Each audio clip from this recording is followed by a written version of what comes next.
Hello everybody, this is Juarez again. Today we're going to be going over the warlock changes specifically for destruction. And you're probably wondering, why am I in a big giant flame here? Well, that is because this is the new feature of being destruction, is burning embers. Now burning embers, let's go through it real quick before I die. It's generated by casting incinerate on immolated targets. Burning embers can be consumed to deal an extra powerful soul fire and other such things. And you take 1% of your maximum health every 3 seconds for each burning ember you hold. Alright, I gotta get rid of these before I die, so let's just burn. Use it, heal myself, heal myself. We'll go over that in a bit. You'll notice I'm not on fire anymore. However, I am red. So, moving on. You notice first things first, well, this kind of screwed that up because I pressed fire and brimstone, which make your abilities AoE. You'll notice the icons have changed. So let's just do that. It brings it back to normal. So first off, let's go over these. Incinerate has not changed a bit beyond from it doesn't do extra damage when something is immolated. That's because now you generate Ember Storm. That's essentially how a lot of these spells work. Either they generate it or they expend it through themselves or another ability that expends it via them.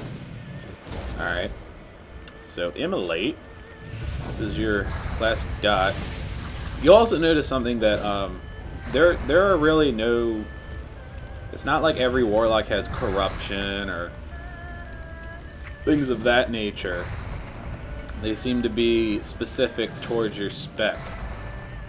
Just to give you an idea here, if you look over at Affliction, you notice there's a corruption icon, or not a corruption tag here, but it shows immolate, which leads me to believe that if I switch to Affliction, it would be corruption.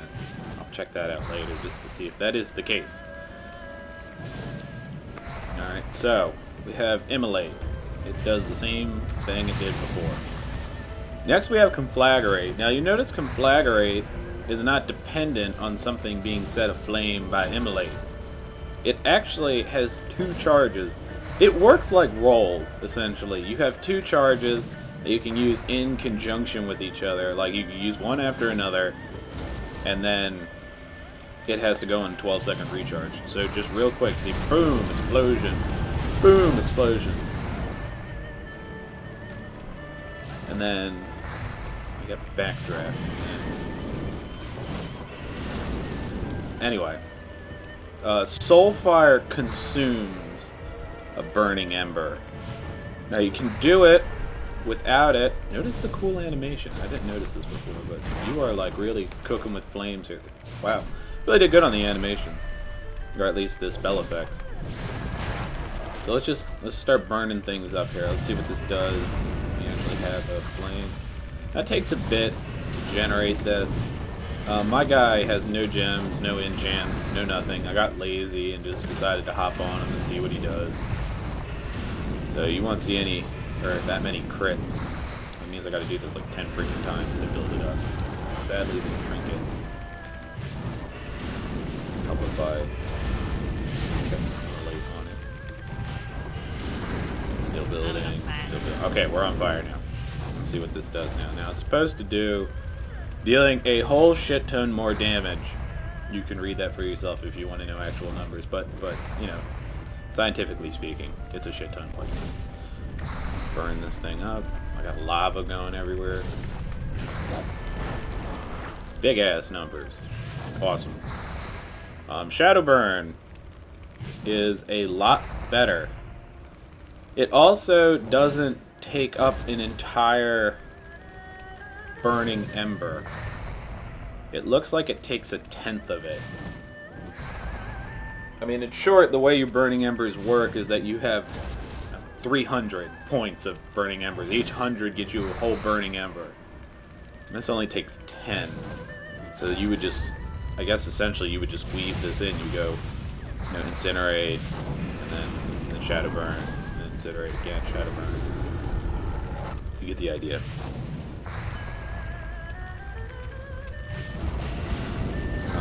Fire and Brimstone.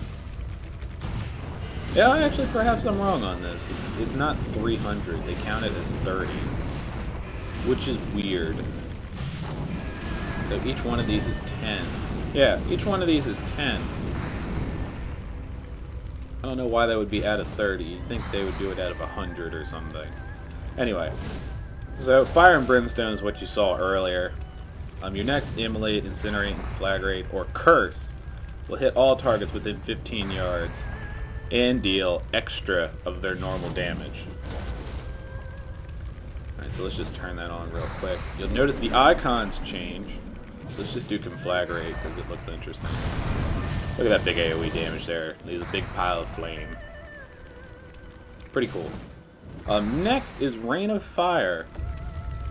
Now, Rain of Fire used to be a channeled spell. Worked a lot like Blizzard. It is not anymore. It's also extremely buggy because I can only get it to work half the time. I can't get it to work.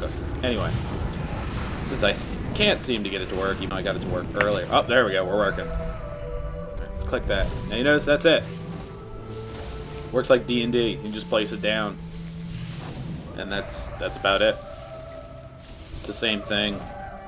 Takes extra damage if they're immolated.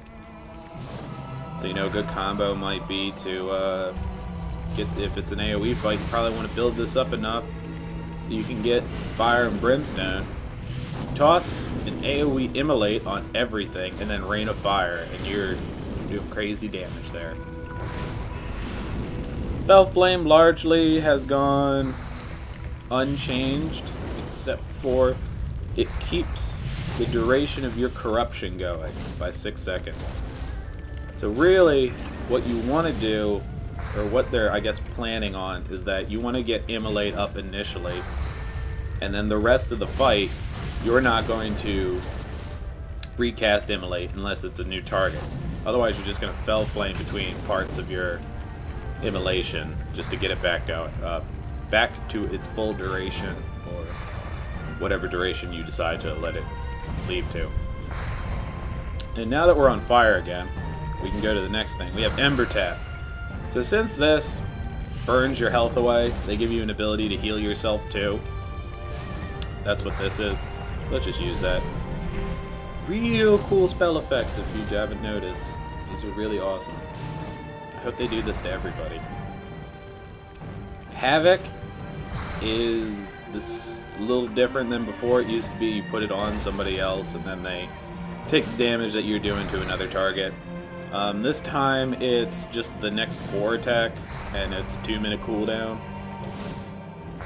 They still seem to have like the old text in here because they use the term baned, and there's nothing in your entire spellbook that uses the term baned. Nothing. So I'm guessing that's going away, the whole bane and curse mix. Next one is Flames of Alar. This is a really cool cooldown. Basically get your demon back up instantly, or if your demon is up, it will kill it. Give you a burning ember. Let's just kill my guy up. Ooh, firepower. Alright, next, let's move on to another cooldown. We have Dark Soul Instability. Now it seems like Dark Soul is slightly changed depending on, basically everybody's got Dark Soul. And see, you'll notice Misery for Affliction. Well, as Destruction, you have Instability. And it basically just gives you a whole buttload of crit. Just for 20 seconds, you hit like a truck. There's a few other spells I wanted to go over in the destruction tree that aren't sitting on my bar. First off, let's get my demon back. I'm gonna need him. Let's go back over here. Now you have Command Demon that changes between whatever demon you have out. And you'll notice that as an imp, which is sort of the unofficial destruction pet that you have, because there's nothing in here like before where it was your imp doing its little attacks gives you procs of other things. But you basically get Command Demon. he will deal a small amount of damage and then heal you for 12%. It burns me for like 2k and then I heal back up. So you're going to definitely want an imp out as destruction because you are going to start burning on fire. And he'll keep you up. I mean, it's a short cool. It's like 20 seconds. And it costs you no mana for him to do it. A couple other things, just in general warlock stuff, is create a healthstone is just its own thing. It's not like you need a soul to do it or anything like you did previously. It's just you make one. It's its own button. Curse of Enfeeblement is they mixed a few curses together here. You notice it reduces physical damage by 20% and increases casting time. So that's tongues, and I can't remember for the life of me what the older one was. Curse of Elements is a little different in that it just says increases magic damage taken by 5%. That's the extent of its explanation. Dark Intent is completely different. Infuses all party members and raid members with Shadow, increasing their spell power by 5% for 1 hour. So it's no longer you put it on one target, it's a group thing. Summoning Circle hasn't changed. I'm not getting into Drain Life. Slave Demon the same, I Kill Rug same, blah blah blah. Let's look here. A couple other things. Mainly, this hasn't changed. This is just to give a better description of what the hell it does. Let's see. Oh yes, let's get to this. Twilight Ward, you still have. You notice it's different damage. It's Shadow or Holy, as opposed to what it was before. Unending Breath requires no reagents ever. I have no glyphs, no talents, or anything. So this is just baseline right here. Unending Resolve is a, oh crap, I'm getting hurt. So you take 50% less damage for 12 seconds. You get this little bubble around you. You also get thorns out the side. Look at that, you got little thorns. I'm hoping that's a placeholder. It looks kind of weird by that. And I'm thinking that's about it right here. I can't, for whatever reason, train wild imps. Like it says, go see your trainer. I go to my trainer. He has nothing to tell me. He is worthless. So let's just go over the talents here. I haven't picked any, but let's go tier 15, or tier 1, whatever. Restore 50% of your maximum health and increase all healing received by 25% over 20 seconds. Next you have Soul Leech, your Shadow Bolt and Soul Fire, Incinerate and Malefic Grasp heal you for 10% of damage dealt. And then Harvest Life drains the life from all enemies within 15 yards of the target, causing some shadow damage and restoring a percentage of the caster's total health every less than a second. Lasts a weird amount of time, and this replaces Drain Life. For a Destruction Warlock, I would probably go Soul Leech. Especially if later I plan on going Grimoire of Sacrifice, because I hate pets. So this would be the one, so that way you're healing while you're burning alive. Howl of Terror, let me just click that. Howl of Terror causes 5 enemies within 10 yards to flee in fear for 20 seconds. Damage caused may interrupt the effect. When hit by a damaging attack, the cooldown on Howl of Terror is reduced by 1 second. That's kind of neat. That it, you know, if somebody screws up, you're like, oh, I gain a second back on the cooldown. Mortal Coil causes the enemy target to run in horror for 3 seconds. The caster restores 15% of their maximum mana. This is not new. This is just a new name. Shadow Fury is unleashed, stunning all enemies within 8 yards for 3 seconds. Sort of like before. Soul Link. When active, all damage and healing you and your demon take is shared. Recasting this spell cancels the effect. Places health funnel. Sacrificial Pact. Your demon sacrifices half of his current health to shield its master for 300% of the sacrificed health. Just out of curiosity, how much does this imp have? Sake of comparison. He has, wow, a lot of health actually. He has almost like 45,000. That's a fair bit. That's a good bubble. And it doesn't kill them, it just hurts half of them. Dark Bargain prevents all damage for 10 seconds. When the shield fades, 50% of the damage prevented is dealt over 20 seconds. This is a really good one too. Tier 4. Blood Fear consumes 10% of your maximum health to instantly strike fear in the enemy, causing it to run in fear for up to 20 seconds. Replaces fear. You get basically a longer fear, and this one runs. You have to sacrifice health for it.